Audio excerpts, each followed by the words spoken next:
149 on goal. Gol sendiri. What?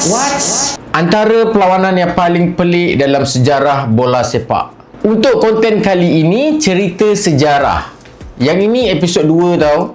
Yang mana yang tak tengok lagi episod 1, sila-silakanlah ya. Jaringan gol tersangatlah penting dalam bola sepak. Itu adalah objektif yang paling besar. Sebab untuk mencapai kemenangan, kita kena cari gol. Tapi, macam mana pula kalau on goal? Bukan satu geng, bukan dua, tapi 149 gol. Apa hal ni? Dalam bola sepak, setiap detik amat penting. Apa jua yang terjadi, tidak kiralah besar atau kecil, boleh menentukan sama ada satu pasukan itu mencarikan gol atau tidak. Setiap jaringan boleh membezakan antara kemenangan dan kekalahan. Pada 31 Oktober 2002 di Madagaskar, satu perlawanan yang paling pelik dalam sejarah bola sepak telah terjadi. Telah berlakunya perlawanan paling berat sebelah dalam sejarah bola sepak dunia. Dan yang paling pelik, pasukan yang menang tidak menjaringkan satu gol pun. Kita ceritakan sikit pasal latar belakang mengenai peristiwa ini. Pasukan yang terlibat adalah Seoul Marine ataupun kita panggil SOE. Sebuah kelab yang beraksi dalam liga tertinggi dalam bola sepak Madagaskar. Berpusat di Antananarivo, ibu kota dan bandar terbesar negara tersebut. SOE bukanlah pasukan biasa. Mereka merupakan juara liga pada tahun 2001 dan berhasrat mempertahankan gelaran tersebut pada musim 2002. SOE memulakan musim dengan baik dan layak ke pusingan playoff 4 pasukan untuk menentukan juara.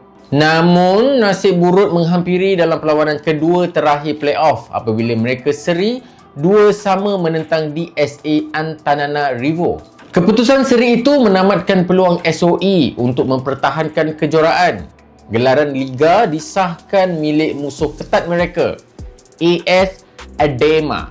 Apa yang membuatkan keadaan lebih pedih adalah gol penyamaan yang menyebabkan keputusan seri hadir melalui sepakan penalti kontroversi pada penghujung permainan. SOE tersangatlah tidak bersetuju dengan keputusan pengadil ketika itu. Mereka percaya gelaran mereka dirampas akibat mutu pengadilan yang teruk. Walaupun kejuaraan sudah ditentukan, masih tinggal satu baki perlawanan terakhir dan lawannya adalah pasukan yang baru dinobatkan juara, AS Adema. Perlawanan yang aku pun rasa sia-sia je sebenarnya, sebab sambil melihat musuh ketat pula tu meraihkan trofi yang mereka rasa sepatutnya hak milik mereka. Di sinilah keputusan gila itu dibuat. Keputusan yang dihujahkan sebagai protes paling ekstrim dalam sejarah bola sepak. Tibalah pada hari perlawanan, SOE mula merancang protes mereka. Sejurus sepak mula, mereka menguasai bola, berundur ke arah gawang sendiri dan menyepak masuk ke dalam gawang mereka. Gol sendiri pertama, 1-0 untuk AS Adema. Pada ketika itu, pemain, peminat semua tercengang tuan-tuan. Dia macam, okay, gol belah sana. SOE kembali ke sepakan mula.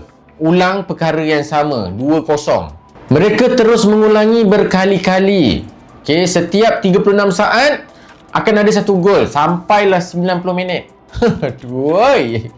Pemain AS Adema hanya berdiri memerhati. Mungkin keliru, mungkin terhibur, mungkin marah. Sukar untuk membayangkan mengapa situasi itu berlaku. Pengadil pula tidak menghentikan perlawanan kerana walaupun jelas tindakan itu mencabul semangat kesukanan, tetapi tiada peraturan khusus yang dilanggar secara teknikal, maka perlawanan masih diteruskan seperti biasa. Sepanjang 90 minit masa permainan, penonton menjadi marah. Diorang berasak-asak ke kaunter tiket menuntut wang mereka dikembalikan. Refund tuan-tuan, refund. Apabila whistle penamat ditiupkan, skor akhir 149 berbalas kosong. 149 gol dijaringkan SOE ke gawang sendiri. Untuk pengetahuan korang, rekod dunia kekalahan yang paling besar pun direkodkan adalah 36 berbalas kosong pada tahun 1885. Dengan apa yang terjadi, 149 on goal, kekalahan 149 gol, SOE memecahkan rekod tersebut. Apa akibat dan hukuman selepas peristiwa ini terjadi? Peristiwa ini mengejutkan seluruh komuniti bola sepak Madagaskar. Majlis Bola Sepak Negara itu, Malagasy Football Federation (FMF) mengambil tindakan yang segera. Yang pertama, hukuman terhadap pasukan SOE. Jurulatih SOE digantung 3 tahun dan tidak dibenarkan memasuki mana-mana stadium sepanjang tempoh tersebut. 4 pemain digantung, namun hukuman mereka pendek kerana mereka diperlukan untuk skuad kebangsaan. Semua pemain kedua-dua pasukan diberikan amaran keras bahawa tindakan sebegini tidak akan diberi muka ataupun tidak ditoleransi lagi. Di saat hukuman diberikan kepada pasukan yang terlibat, mesti kita terfikir kejadian itu berlaku disebabkan ketidakadilan dalam sistem pengadil. Tetapi pengadil tidak dihukum, tuan-tuan. Mengapa macam ni? FMF membatalkan semua keputusan perlawanan SOE untuk musim 2002. Reputasi kelab itu hancur sama sekali. 4 tahun kemudian, pasukan itu dibubarkan.